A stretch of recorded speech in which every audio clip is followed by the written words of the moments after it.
Abrimos ya nuestra tertulia de humanidades que nos llega de la mano de Eusko Ikaskuntza con una efemérides, porque el pasado mes de octubre se conmemoró el centenario del nacimiento del gran arquitecto navarro Francisco Javier Sáenz de Oiza, y el próximo mes de agosto se cumplen 50 años de la finalización de las obras de la Basílica de Aránzazu en Oñati, obra cumbre del arte religioso del siglo XX. Oiza levantó en Aránzazu una de sus construcciones emblemáticas, iniciando entonces su colaboración con Jorge Oteiza, otra figura estimulante que como Oiza derrochaba pasión, intensidad y energía creativa. Este doble aniversario nos anima a evocar a todo un referente no solo de la arquitectura, sino de la propia cultura contemporánea. Nuestro contacto en Eusko Ikaskuntza, Juan Aguirre, ha invitado a alguien que nos va a ayudar a comprender la figura de Oiza. Juan, arratsaldeón. Arratsaldeón, Quique, muy buenas tardes. A ver, háblanos de nuestra invitada. Bueno, nuestra invitada es Aurora Fernández, que si te parece le saludamos. Claro que sí. Hola, Aurora.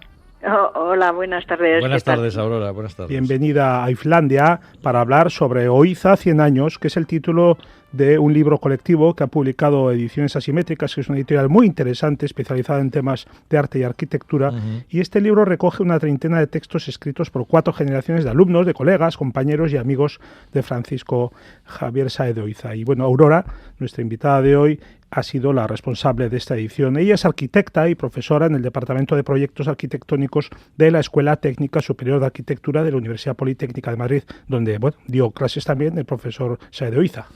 Aurora, sabemos que Sáenz de Oiza nació en Cáseda, cerca de Sangüesa, en 1918, y que la vocación por la arquitectura se despertó en él tempranamente. Su precocidad y su brillantez le abrirán las puertas a ampliar su formación en Estados Unidos, algo realmente excepcional en aquella España de la posguerra. ¿Qué conviene retener de esos inicios de Oiza? Bueno, Oiza hay que recordar también que era hijo de arquitecto, o sea que la profesión ya la conocía, ¿no? Y bueno, y sobre todo una gran capacidad de aprender a aprender, como él decía, ¿no? O sea, esa capacidad de aprender de cualquier cosa, ¿no? Con una gran intuición y con una gran inteligencia, ¿no? Y luego que otra cosa que le gustaba muchísimo a Oiza eran los retos. Y yo creo que ese viaje a Estados Unidos, pues esto creo que es uno de los más importantes, bueno, que le va a llevar, o sea, porque le lleva ya directamente a conocer, ¿no? A esa idea de conocer todo, ¿no? O sea, abrir los ojos con todo lo que tiene a su alrededor. Y esos son sus grandes inicios, ¿no? Y además llegó a Estados Unidos, Aurora, creo que sin apenas saber inglés, ¿verdad? Sí, sabía muy poco inglés.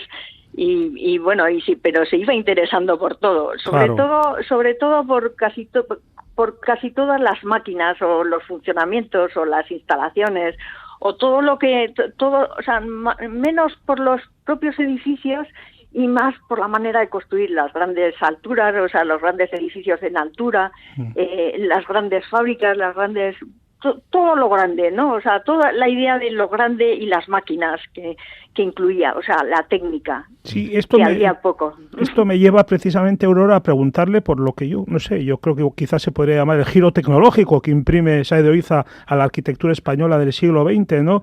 Se dice que él fue el artífice del nacimiento de esta moderna arquitectura. ¿Sobre qué bases? Quizás una de ellas sea un giro tecnológico que él trae, que le aporta de Estados Unidos, ¿no? Sí, bueno, él va entrando poco a poco con la tecnología, o sea, él queda impresionado, yo creo que se queda muy impresionado con su viaje a Estados Unidos, pero esto va entrando poco a poco, porque luego llega a una España que está después de la guerra y poco desarrollada. Entonces empieza a coger todos los movimientos modernos, o sea, la arquitectura moderna, Mies, Le Corbusier, todo lo de la escuela de la Bauhaus, pues eso le lleva a como que hay otras arquitecturas, que ya no es la arquitectura del siglo XIX la referente, sino que estas nuevas arquitecturas son las referentes, que incluyen la tecnología, ¿no? Y las nuevas formas de hacer. Y luego una cosa también que yo creo que es muy importante, o sea, en esta introducción de lo nuevo y de él también, como una vez que llega de Estados Unidos se pone a dar clase, él cambia el examen de entrada a la escuela de arquitectura. El antiguo examen era un examen de lavado, de estatua, de dibujo de estatua, y él empieza a hablar del dibujo del natural, del dibujo en color, de otras cosas, ¿no? O sea, de lo que verdaderamente se parecía a una prueba del curso introductorio que hacían en la Bauhaus. O sea, súper moderno. Sí, evidentemente. Vamos a hablar un poco de su obra. Hay un año clave para él, que es 1961, cuando por encargo del constructor navarro Juan Huarte, Oiza proyecta en Madrid el edificio Torres Blancas, que le va a dar muchísimo prestigio, no solo nacional, sino internacional. Y junto con la torre del Banco Bilbao del Paseo de la Castellana, esas construcciones harán que se hable de la neoyorquización de Madrid. Pero la fisonomía de la ciudad va a cambiar también en otra escala cuando proyecte viviendas sociales en los nuevos barrios de las afueras, como Fuencarral, Entrevillas, Batán. Parece obligado hablar de la versatilidad de Oiza, ¿no? Sí, vamos, yo creo que Oiza, yo creo que cada obra que hace para él es un reto, pero un reto de arquitectura y con lo experimental, ¿no? O sea, con la idea de lo experimental, ¿no? Entonces, él hablaba cuando él habla, por ejemplo, de la arquitectura de los barrios, o sea, del Batán, de todos estos barrios, de la arquitectura de los pobres o de la nueva organización de la ciudad, de las afueras, ¿no? Pues habla de la arquitectura que no, o sea, que de hacer una arquitectura que los propios usuarios sean capaces de organizar el espacio. No usando las reglas de los arquitectos, ¿no? Uh-huh. Y eso lo quiere aplicar a todo, lo quiere aplicar a Torres Blancas, lo quiere aplicar al Banco de Bilbao, lo quiere aplicar a todo, aunque Torres Blancas en el fondo son viviendas ya para ricos a la entrada de Madrid y en vertical, ¿no? Esto como viviendas unifamiliares puestas en vertical, ¿no? Pero ahí late en esto que nos está diciendo Aurora ese dilema entre funcionalidad y belleza que está siempre detrás del trabajo de todo arquitecto, ¿no? Y del que usted cita en el trabajo que aporta este texto del libro, ¿no? Y yo he encontrado por ahí una frase de Sáenz de Oiza que creo que está ese espíritu cuando él se lamentaba, que decía: nuestra sociedad ha prescindido del análisis de la forma y se ha fundado mucho en el análisis de los números. Sí,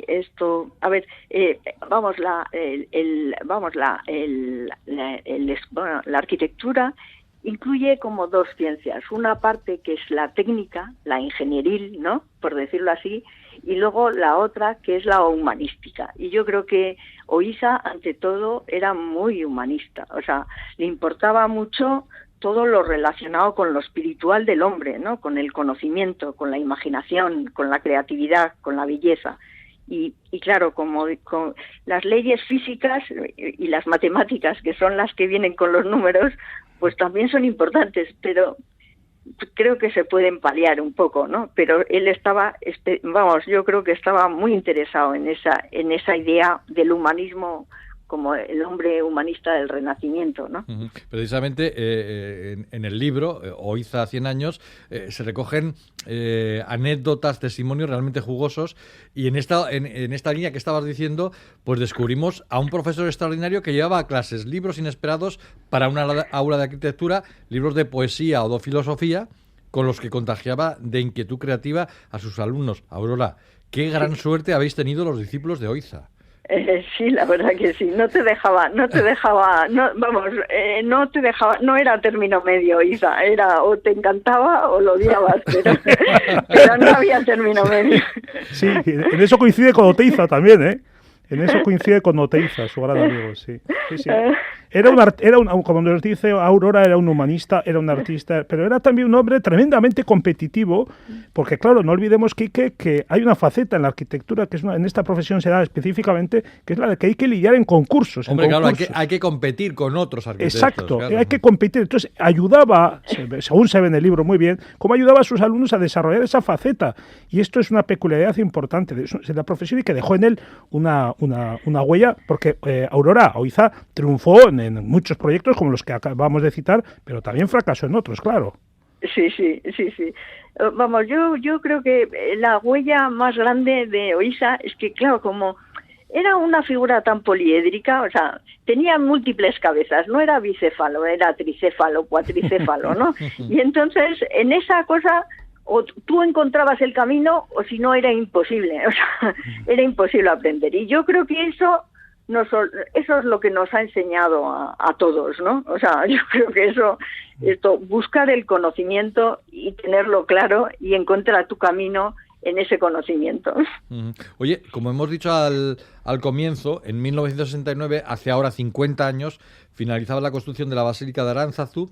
Pues aunque el edificio de Oiza estaba acabado desde 1955, la obra quedó paralizada por la disconformidad de la jerarquía eclesiástica con el friso de los apóstoles de Jorge Oteiza. Aurora, ayúdanos a entender lo que representa la famosa construcción de puntas de diamante en la trayectoria del arquitecto.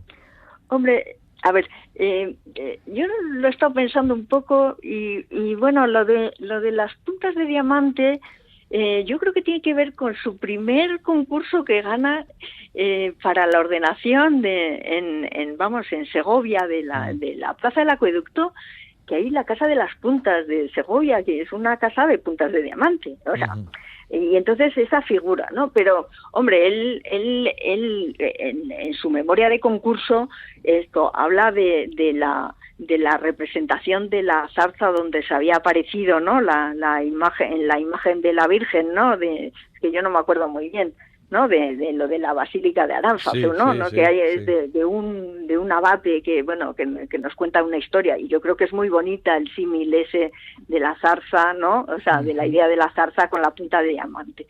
Pero yo creo que la punta de diamante, además, yo creo que tiene que ver también con Oteiza, o sea, con la fuerza de Oteiza.